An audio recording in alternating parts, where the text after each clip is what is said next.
persons that work in this room are called quartermasters. You may have heard that term. It's used, you might have heard it more in the Army and the Marines.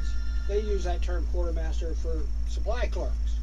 Whereas in the Navy, a quartermaster actually plots the course of where we're sailing and determines where we're at is navigation-wise. What you see, and we call this the chart room. The reason we call it the chart room because this is where we got the charts. The chart we have laying right here, by the way, is a chart of Yokosuka, Japan. Yokosuka, Japan was the home port for the USS Midway from 1973 to 1992. We were home ported in Yokosuka. That's in Japan. We were forward deployed to Japan.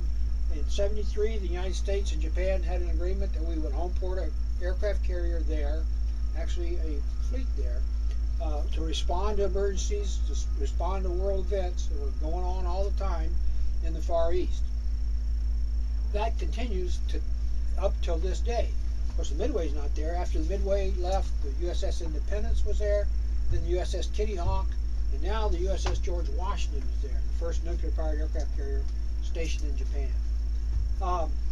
What you see on this chart is a bunch of little numbers around the chart, and what do those numbers mean?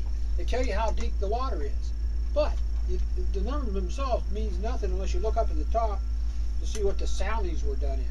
This particular chart, the soundings were done in meters.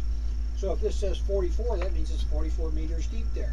The soundings can be done in either meters, feet, or fathoms. Everybody know what a fathom is? It's a unit of measurement, 6 feet. I bring that up because we got a device on the bulkhead back there that's called a fathomometer. It reads from 0 fathoms, something the navigator never wants to see. 0. Or it reads up to 6,000 fathoms deep. How deep is that? 36,000 feet. Is there any ocean that deep? Well, there is. There's the Marianas Trench in the Marianas Islands north of Australia. Marianas Trench is 36,000 feet deep. The only reason I bring this little insignificant point up is a friend of mine, a very good friend, was on USS Kitty Hawk sailing across the Marianas Trench. The ship came to a halt. The captain got on the 1MC, that's a ship-wide announcement system, and he says, "We're sailing across the Marianas Trench, and I've always wanted to do this, and now I'm the captain." Swim call. So everybody wanted to, got on the elevators and jumped off the elevators and went swimming in the deepest ocean in the world. Now, isn't that cool? Okay, how do we navigate today? Well, the most precise navigation system ever invented by man is GPS, Global Positioning System. That's 24 satellites, 10,000 miles up, right?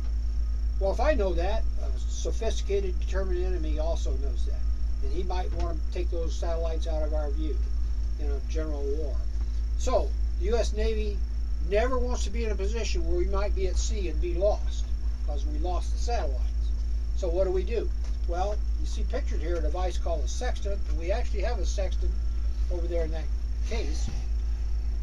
That sextant is used to to measure the angle of a star to the observable horizon at dusk and dawn.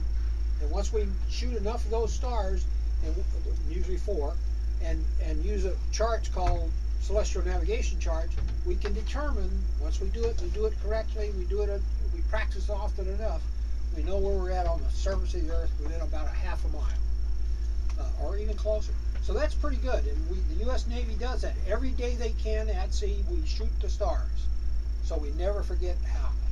Because one day we may have to do that to figure out where we're at, because we've lost those satellites. We've lost that Loran C, which is a radio navigation system, which works the same way. It's an external means of navigating.